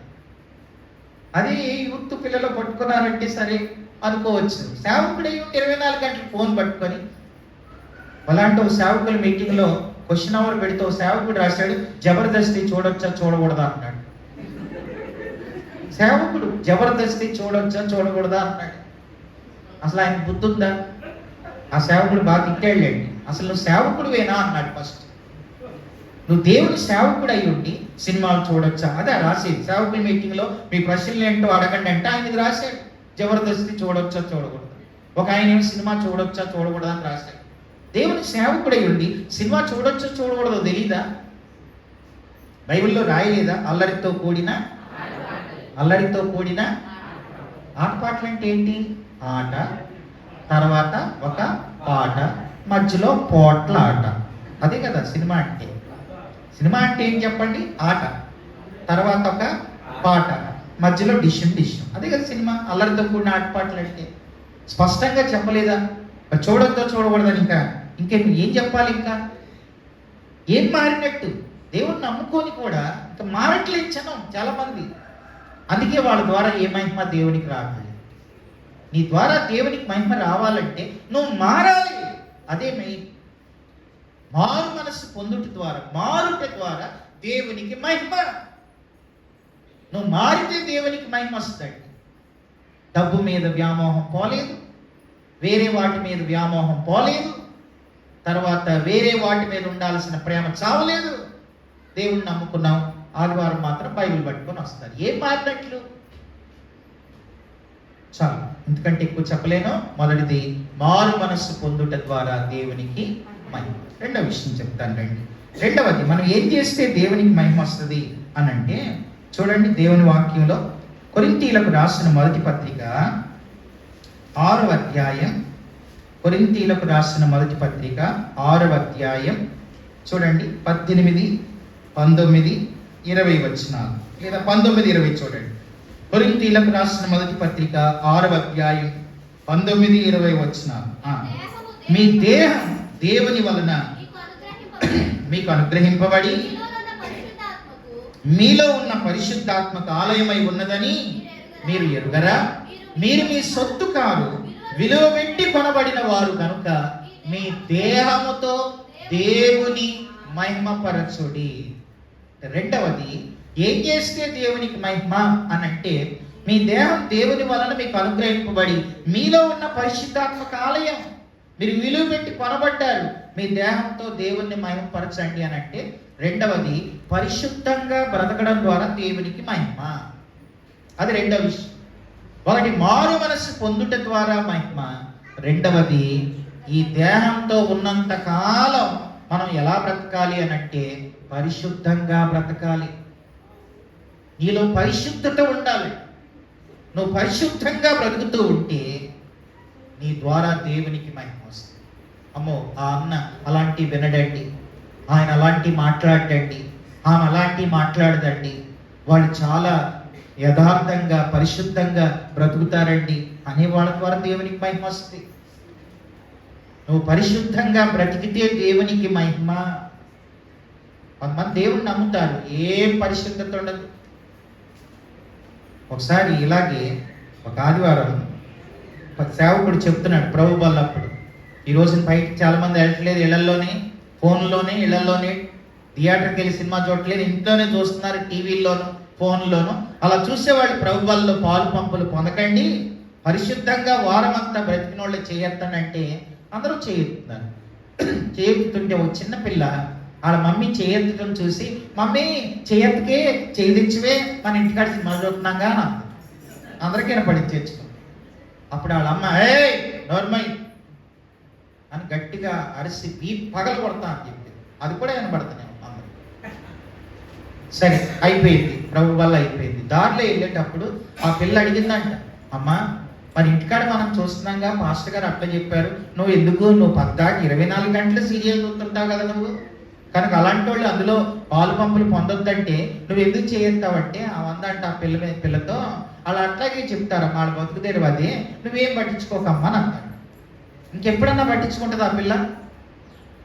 ఇంకా ఎప్పుడైనా ఆ చిన్న పిల్ల పట్టించుకుంటుందా అని అంటే ఎప్పుడు పట్టించుకోదండి. ఒక అమాయకపు హృదయంలో ఒక అభాండమైన ముద్ర ఆ పిల్ల వేసేసింది, ఆ తల్లి ఆ బిడ్డ మీద వేసేసింది. ఎంత పెద్ద ప్రమాదం. కనుక ఈరోజు చాలా మంది పరిశుద్ధత లేదండి. దేవుడిని నమ్మిన తర్వాత సినిమా చూడకుండా ఉన్నారా? సీరియల్ చూడకుండా ఉంటున్నారా? చెత్త చెదారం అంతా చూడకుండా ఉంటున్నారా? ఏది పరిశుద్ధత ఏదండి ఈ రోజుల్లో? నువ్వు పరిశుద్ధంగా బ్రతికితేనే దేవునికి మహిమ వస్తుంది. ఇప్పుడు ఉదాహరణకి ఇది వాటర్ బాటిల్, ఇది 10 రూపాయలు, ఈ బాటిల్ 10 రూపాయలు. అయితే ఈ బాటిల్ 10 రూపాయలు. ఈ బాటిల్ దేనికి కాస్ట్ ఎక్కువ చెప్పండి? నీళ్ళకే కదా. అయితే ఈ బాటిల్ సరిగా లేదు, నీళ్లు మాత్రం లోపలే మినరల్ వాటరే. 2 రూపాయలకే అమ్ముతున్నాడు అనుకోండి, బాటిల్ సరిగా లేకపోతే ఎవరైనా కొంటారా? 2 రూపాయలే. పక్కన షాప్లో 10 రూపాయలు, ఇక్కడ 2 రూపాయలు, కానీ బాటిల్ బాగోలేదు. కొంటారంటే ఎవరైనా? ఈ బాటిల్ మీద ఏ చెత్తో చెదారం ఉంది, ఏ ప్యాడ్ అంటింది, కొంటారా? రూపాయికి ఇచ్చినా కొంటారా? కొంటారు. నీ లోపల పరిశుద్ధత లేకపోతే మన జీవితం దేవుడు వాడుకోలేడు. ఒక మాట చెప్తున్నాను ఏడుస్తూ, సేవకులను దేవుడు వాడుకోలేకపోవటానికి కారణం వాళ్ళల్లో పరిశుద్ధత లేకపోయినా. వాక్యం అంతా పరిశుద్ధత ఉంది, వాటర్ అంతా పరిశుద్ధతే, కానీ బాటిల్ పరిశుద్ధత లేదు. ఇందులో పరిశుద్ధత లేదు, ఇందులో పరిశుద్ధత లేదు, మాటల్లో పరిశుద్ధత లేదు, శరీర ఆలోచనల్లో పరిశుద్ధత లేదు. దేవుడు ఎట్లా వాడుకుంటాడు? పరిశుద్ధంగా ఉంటేనే దేవునికి మహిమ. అసలు నువ్వు నీ పెద్ద ప్రసంగాలు రాకపోయినా, నువ్వు పెద్ద వాగ్దాటివి కాకపోయినా, గంటలు ప్రార్థించే అనుభవం లేకపోయినా, పరిశుద్ధంగా బ్రతుకు, దేవుడు నీ ద్వారా మహిమ పొందుతాడు. అసలు నేను చేసిన ఉద్దేశమే అదయ్యా. నేను కొనుక్కున్నాను, నేను విలువ పెట్టి, నా రక్తం ఇచ్చి విలువ పెట్టి కొనుక్కున్నాను. నేను చెప్పాను, నేను పరిశుద్ధుడిని కనుక మీరు పరిశుద్ధులై ఉండండి అని నువ్వు పరిశుద్ధంగా బ్రతుకుతూ ఉంటే నీ ద్వారా దేవునికి మహిమ వస్తుంది. హల్లెలూయ. కనుక మనం మారితే దేవునికి మహిమ. రెండవది, పరిశుద్ధంగా బ్రతుకుతూ ఉంటే దేవునికి మహిమ. ఇది రెండవది. మూడవ విషయం చెప్తాను రండి. మూడవది ఏంటనంటే, ఇంకా మనం ఏం చేస్తే దేవునికి మహిమ వస్తుంది అనంటే, చూడండి లూకా సువార్త 17వ అధ్యాయం 15 నుంచి 19 వరకు మనం చూస్తే మూడవ మాట. లూకా సువార్త 17వ అధ్యాయం 15 నుంచి, వారిలో ఒకడు తనకు స్వస్థత కలుగుట చూచి గొప్ప శబ్దంతో ఏం చేశాడమ్మా? మన అంశం ఏంటి? దేవుని మహిమపరచు.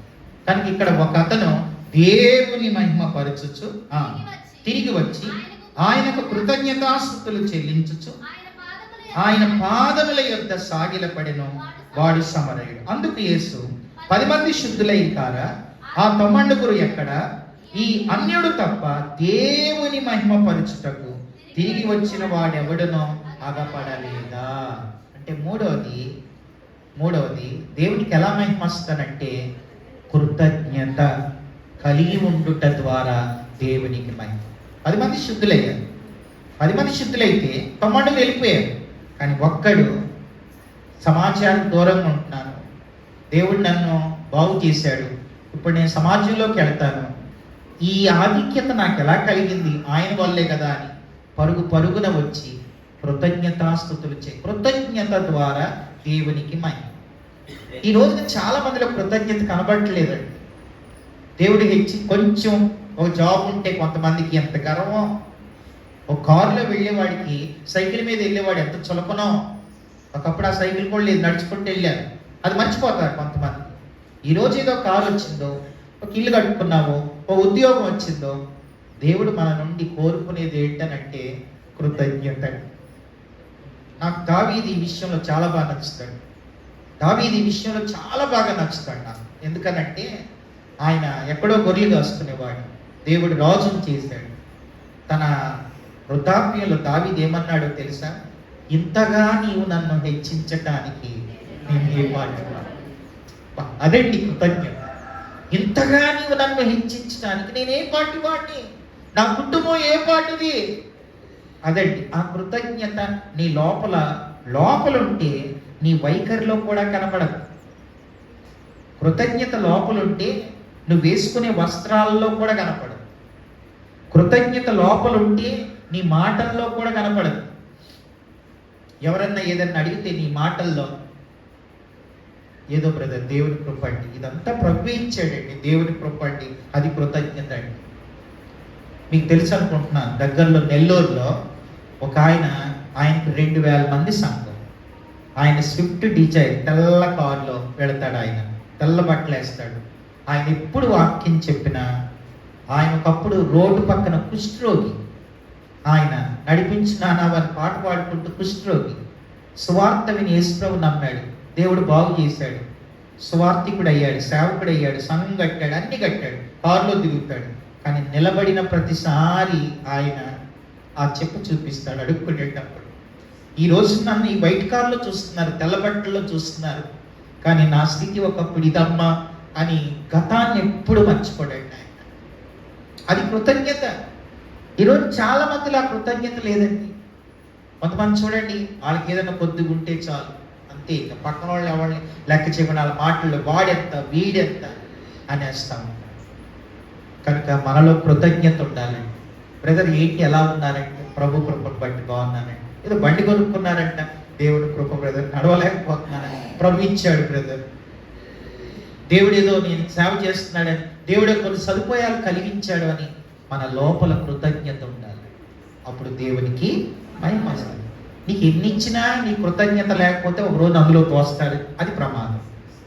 నిన్ను మొత్తుతాడు ఒక రోజున, అప్పుడు ఉన్నాయన్నీ పోతాయి అన్నమాట. కానీ మూడవది, ఒకటి మారు మనసు ద్వారా దేవునికి మహిమ, రెండవది పరిశుద్ధత ద్వారా దేవునికి మహిమ, మూడవది కృతజ్ఞత ద్వారా దేవునికి మహిమ, నాలుగవది యోహాను సువార్త 17వ అధ్యాయం 4వ వచనం చదవండి. యోహాను 17:4, చేయుటకు నీవు నాకిచ్చిన పని నేను సంపూర్ణంగా నెరవేర్చి భూమి మీద నిన్ను మహిమపరచితిని.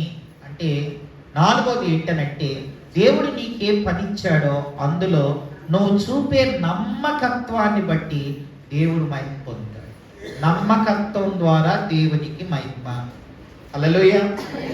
నమ్మకత్వం ద్వారా దేవునికి మహిమ వస్తుంది.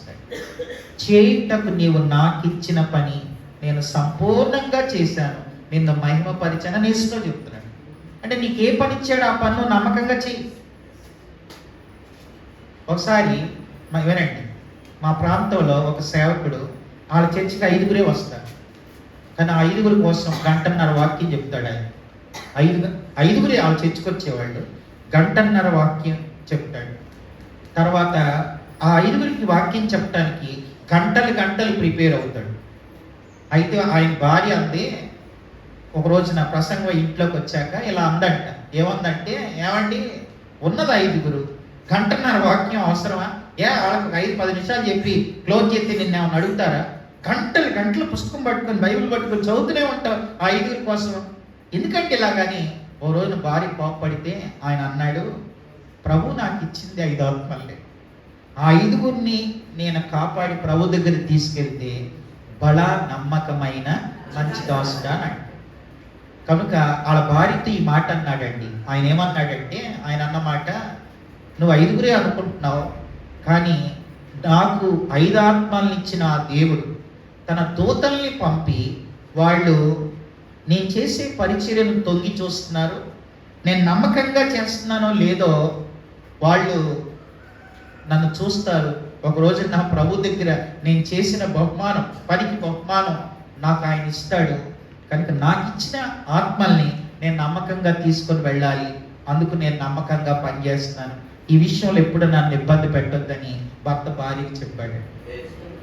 నేను ఒక మాట చెప్తున్నాను, నీకు దేవుడు 5 ఆత్మల్ని ఇస్తే నువ్వు వాళ్ళని అక్కడికి వెళ్ళేవాళ్ళు ఇక్కడికి వెళ్ళేవాళ్ళని ఇంకో 10 మందిని పోగు చేసుకొని, ఒక 50 మందిని పోగు చేసుకొని, ఈ 50 మంది నువ్వు పరలోకం తీసుకెళ్తున్న తోటి నిన్ను దేవుడు దొంగ అంటాడు. అంతేగాని నమ్మకమైన వాడు అనడం.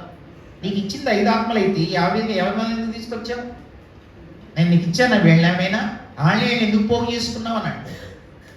కనుక నీకు ఎంతమంది ఇస్తే అంతమంది. నీకు ఒక్కరున్నా 2 నిన్న నన్ను ఎవరో అడిగారు, మీకు ఎంతమంది వస్తారు మీ చర్చికి అన్నాను. నేను చాలా తక్కువ మంది వస్తారండి మా దగ్గర అని అన్నాను. ఒక్కడున్నా 2 ప్రభు ఇచ్చిన వాళ్ళని నమ్మకంగా సేవ చేయాలన్నారు. ఇక్కడే అక్కడ కూర్చున్నప్పుడే వాక్యం అయ్యాక ఒక సేవకులు ఎవరో అడిగారు, ఎంతమందిని ప్రభు మీకు ఇస్తే అంతమందికి మనం నమ్మకంగా పరిచయం చేయాలండి. నమ్మకత్వాన్ని మనం చూపుట ద్వారా దేవునికి మహిమ. ఇది 4వది. 5వ మాట చెప్తానండి. ఇదే యోహాను సువార్త 15వ అధ్యాయం 8వ వచనం. చాలు. 5వది ఏంటనంటే, మీరు బహుగా ఫలించుట వలన నా తండ్రి మహిమపరచబడు. ఫలించుట ద్వారా దేవునికి మహిమ. ఇది 5వది. ఫలించుట ద్వారా దేవునికి మహిమ. మనం ఫలించాలి. ఫలించాలంటే చెట్లంటే ఫలిస్తాయి. మనం ఏమన్నా చెట్లమా అంటే మనం ఫలించాల్సిన ఫలాలు ఉన్నాయి బైబిల్లో. చాలా రకాల ఫలాలు ఉన్నాయి కదా. ఆత్మ ఫలం, వెలుగు ఫలం, జీవ ఫలం, నీతి ఫలం, ఇలా ఎన్నో ఫలాలు ఉన్నాయి. కనుక మనం ఫలించాలి ప్రభు కోసం. మనము ఫలిస్తే దేవునికి మహిమ. నేను ఒక మాట చెప్తాను. నువ్వు దేవుణ్ణి నమ్ముకొని ఎంతకాలం అవుతుంది అంటే 10 అన్నావు అనుకో, 10 ఏళ్లలో కనీసం నీ ద్వారా ఒక్కరన్నా మందిరానికి కొత్తోడు రాకపోతే నువ్వు ఫలించనంటే. సంవత్సరాలు మందిరానికి వస్తారు, ఒక ఆత్మను తీసుకొని రారు. వాళ్ళు రావడమే చాలా కష్టం. ఏం ఫలించినట్లు? నీ ద్వారా దేవునికి ఏం మహిమ వస్తుంది? కనుక ఒక ఆత్మ నువ్వు కూర్చున్న మందిరంలో నీ ద్వారా వచ్చిన వాళ్ళు ఎవరైనా ఉంటే నీకు ఎంత ఆనందం. వాళ్ళని అడిగితే ఎవరైనా నువ్వు ఎవరి ద్వారా దేవుని వచ్చావనంటే, అందులో ఆ ముందున్న ఆమె ద్వారా అండి, ఆ బ్రదర్ ద్వారా అంటే అని నిన్ను చూపిస్తే నీకెంత, ఇక్కడే ఎంత సంతోషం. ఈ పరలోకంలోకి వెళ్ళాక ఆయన నిన్ను ఎంత కనపరుస్తాడు. ఆయన నన్ను కనపరిచి వారిని నేను కనపరుస్తాను కదా. నువ్వు భూమి మీద నన్ను కనపరిచావు, నన్ను మహింపరిచావు అని నిన్ను కనపరుస్తాడు దేవుడు. కనుక 5వది ఫలించుట ద్వారా దేవునికి మహిమ. ఇది 5వది. 6వ మాట చెప్తాను రండి, ఇంకొకటి చెప్పి ముగిస్తాను. 6వది ఏంటంటే మత్తయి సువార్త 5వ అధ్యాయం. మత్తయి సువార్త 5వ అధ్యాయం చూడండి మాట. మత్తయి సువార్త 5వ అధ్యాయం 16వ వచనం. మనుషులు మీ సత్క్రియలను చూచి పరలోకమందున్న మీ తండ్రిని మహిమపరచునట్లు వారి ఎదుట మీ వెలుగు ప్రకాశింపని. అంటే 6వ మాట ఏంటనంటే, మనుషులు మీ సత్క్రియలను చూచి పరలోకమందున్న దేవుని మహిమపరచునట్లు. అంటే 6వది సత్క్రియల ద్వారా దేవునికి మహిమ. సత్క్రియలు అంటే ఇంగ్లీష్లో గుడ్ డీడ్స్ అని అంటారు. మంచి పనులు చేయటం ద్వారా దేవునికి మహిమ. దేవుని నమ్ముకున్నావు, కొన్ని మంచి పనులు చేయాలి. మనం ఏ ఊరిలో ఉంటున్నామో ఆ ఊరికి కొన్ని మంచి పనులు మనం చేయాలి. ఎవరో చేసి మనం అనిపించడం కాదు. ఇప్పుడు వేసవి కాలం వస్తుంది, ఆల్రెడీ ప్రవేశించాం. అక్కడక్కడ చలివేంద్రాలు పెడతారు. ఎవరో పెట్టినా నువ్వు దావడం ఏంటి? నువ్వే పెట్టు, పైన యేసుప్రభు అని పెట్టు. ఓహో పలానా చర్చోళ్ళు యేసుప్రభు నమ్మిన వాళ్ళు పెట్టారా అని వాళ్ళు తాక్కుంటూ నీ ద్వారా దేవునికి మహిమ వస్తుంది కదా. అది సత్క్రియ అంటే. మీ ఇంటి పక్కన వాళ్ళు ఎవరో బాగోలేదు, వాళ్ళు దేవుడు నమ్మిన వాళ్ళు. వాళ్ళ దగ్గరికి వెళ్ళు, అమ్మాయి ఏంటి ఎలా ఉన్నారు అని అడుగు. పలానా హాస్పిటల్కి వెళ్ళండి అని చెప్పు. ఒకవేళ నేను కూడా వస్తానమ్మా మీతో పాటు అను.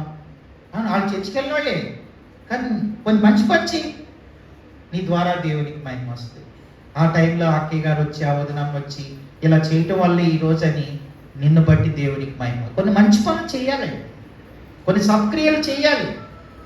సత్క్రియల ద్వారా దేవునికి మహిమ. కానీ మనది ఎలా ఉంటుందో తెలుసా? బైబిల్లో 23వ కీర్తనలో నా గిన్నె నిండి పొర్లుచున్నది అని ఉంది. అంతే కదా, నా గిన్నె నిండి పొర్లుచున్నది అంటే ఏంటి? నిండిన గిన్నె నీకు, పొర్లేదేమో ఇతరుల కొరకు. అది దేవుడి ఉద్దేశం. నిండింది నీకే, పొర్లేది ఇతరుల కొరకు. అది దేవుడు నీకు ఇచ్చాడు. కానీ మనం ఏం చేస్తామంటే, నిండింది మనదే, పొర్లేది కూడా మనం అకౌంట్లో వేస్తాం, బ్యాంకులో వేస్తాం, ఫిక్స్డ్ చేస్తాం. ఇవన్నీ కూడా పొర్లే అన్నమాట. నువ్వు ఫిక్స్డ్ చేసావంటే అది పొర్లింది అన్నమాట. దాన్ని ఏం చేస్తాం? మనం దాచుకుంటాం. కానీ దేవుని కోసం వాడు. నిండిన గిన్నె నీకు, పొర్లేదేమో ఇతరుల కొరకు. నీ ద్వారా ఇతరులకు ఏదైనా జరగాలని దేవుడు నీకు సమృద్ధినిచ్చాడు. నీకు నిండింది నీకే కావాలి, పొర్లేది నీకే కావాలని నువ్వు పోయాక ఏమైనా తీసుకుపోతావా? ఏం తీసుకుపోవాలి? పోయాక ఏం తీసుకుపోయేది ఉండదు. కనుక అంతే, అన్నీ దాస్తారు. మళ్ళీ ఎప్పుడైనా నేను అడగండి, ఇలాంటి మీటింగ్ జరుగుతున్నాయి, దేవునికి సహాయం చేయి. మీటింగ్ చాలా ఖర్చులు ఉంటాయి, చెయ్యి. భోజనాలు పెడుతున్నారు, చెయ్యి. మనకు మంచి పనులు చెయ్యి. దేవుడు మంచి పనులు చేస్తే నీ ద్వారా దేవుని మహిమ వస్తుంది కదా. ఆ స్తోమత ఉండి ఇచ్చే స్తోమత, కొంతమంది చూడండి ఇచ్చే స్తోమత ఉండి కూడా ఏం చేయదు.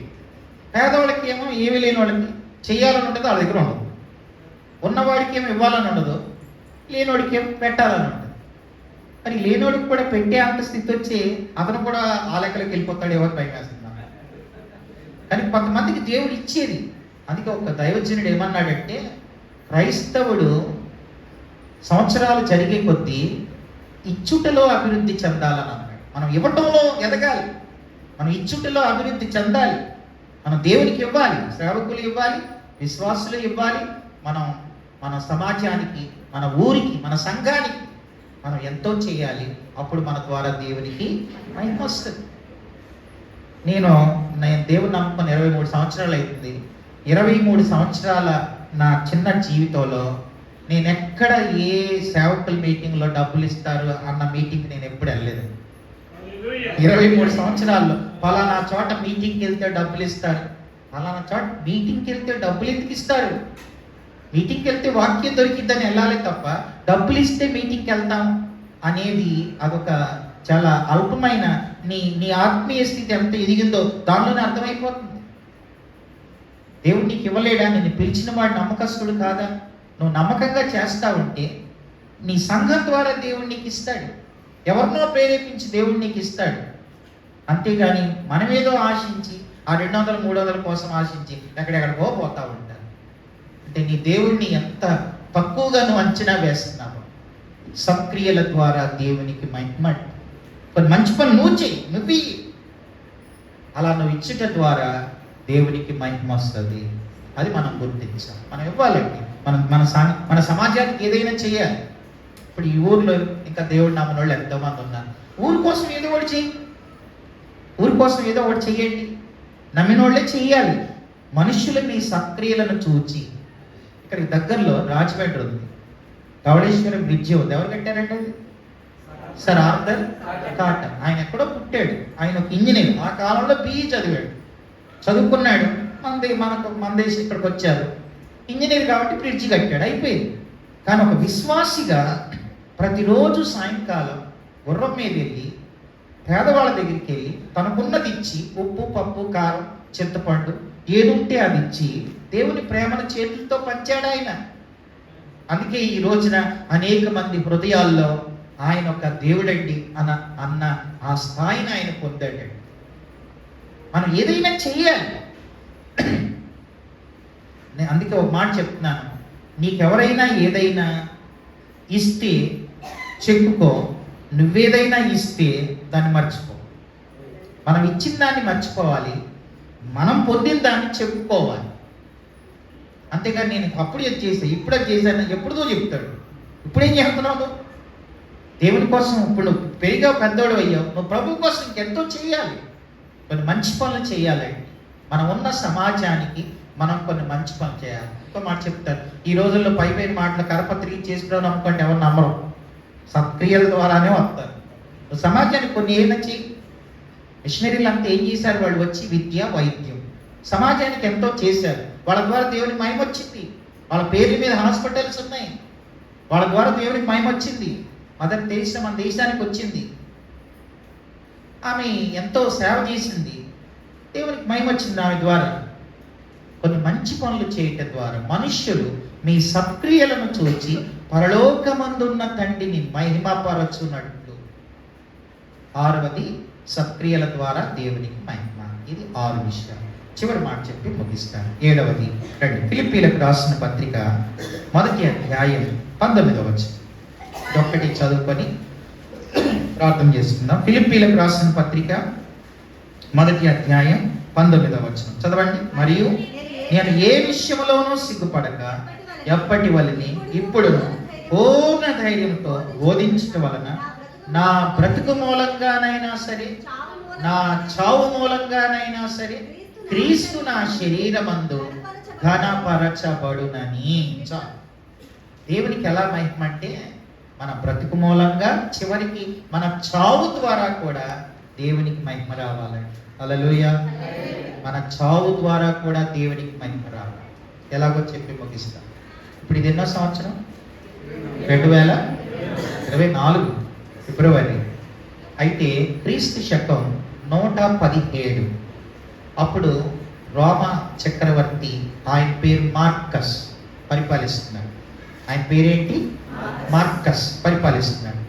ఆయన నీరో, రోమా చక్రవర్తులు అంటే చాలా క్రూరంగా ఉంటారు. ఇప్పుడు పౌలు గారిని చంపింది ఎవరు? నీరో. తర్వాత పేతుర్ని చంపించింది ఎవరు? నీరో. తర్వాత పద్మాసు ద్వీపంలో యోహాన్ని అక్కడ వేసింది ఎవరు? డొమిషియన్. వీళ్ళంతా రోమా చక్రవర్తులు అన్నమాట. నీరో, డొమిషియన్, ట్రాజన్, ఇలాంటి వాళ్ళంతా చాలా క్రూరులు. వాళ్ళు చాలా మంది క్రైస్తవులు చంపేశారు. దేవుడు నమ్మినాడు. 117లో మార్కస్ ఆయన పరిపాలిస్తుంటే ఒకసారి ఆ రాజు గారి దగ్గరికి రోమా సైనికుడు వెళ్ళి, రాజా, ఈరోజు 20 మంది సువార్త చేస్తా ఉంటే కరపత్రికలు పంచి యేసుప్రభుని చెప్తుంటే మనోళ్ళు వెళ్ళి ఆయన బాగా కొట్టి జైల్లో పెట్టారు. అయితే నేను మీ దగ్గరికి ఎందుకు వచ్చానంటే ఆ 20 మందిలో ఒక ఆడపిల్ల ఉంది, 19 మంది మగోళ్ళు, ఒకదే ఆడపిల్ల, చాలా చిన్న పిల్ల. ఆమె కూడా పత్రికలో మనోళ్ళు బాగా కొట్టేశారు, ఆమె చంపలు వాయించేశారు. తర్వాత ఆ పిల్ల వయసు 16 ఏళ్ళు అంటే నేను అడిగానయ్యా అని అన్నాడు. మరి పేరేంటో కనుక్కున్నావు అంటే కనుక్కున్నాను అన్నాడు. సరే ఏం చేయమంటారు రాజా? మరి ఆ 16 ఏళ్ల పాపని విడిచిపెట్టమంటారా, లేకపోతే ఆమెను కూడా జైల్లోనే అలాగే మనవాళ్ళు బాధ పెట్టినట్టుగా మిగతా వాళ్ళని అలాగే అంటే, అప్పుడు రాజు అన్నాడంటే ఆమె దగ్గరికి వెళ్ళి యేసుప్రభు దేవుడు కాదు అంటే ఆమె వదిలేసి, యేసుప్రభు దేవుడు అంటే కనుక నాకు వచ్చి చెప్పు, ఎట్లా చంపాలో చెప్తాను అన్నాడు. సరే ఈ సైనికుడు వెళ్ళాడు. వెళ్ళి అమ్మాయి నీ పేరేంటి అని అన్నాడు. మళ్ళీ అయ్యా నా పేరు బ్లాండినా అని చెప్పింది. ఏం పేరు ఆ పేరు? రాజు పేరు మార్కస్. ఇది అనగనగా స్టోరీ కాదు. కొన్నిసార్లు కథలు అనగనగా అంటాం, అనగనగా ఒక ఊరు అంటాం, ఆ ఊరేదో లేదు మనకు తెలియదు. అనగనగా ఒక రాజు అంటాం, ఆడెవడో మనకు తెలియదు.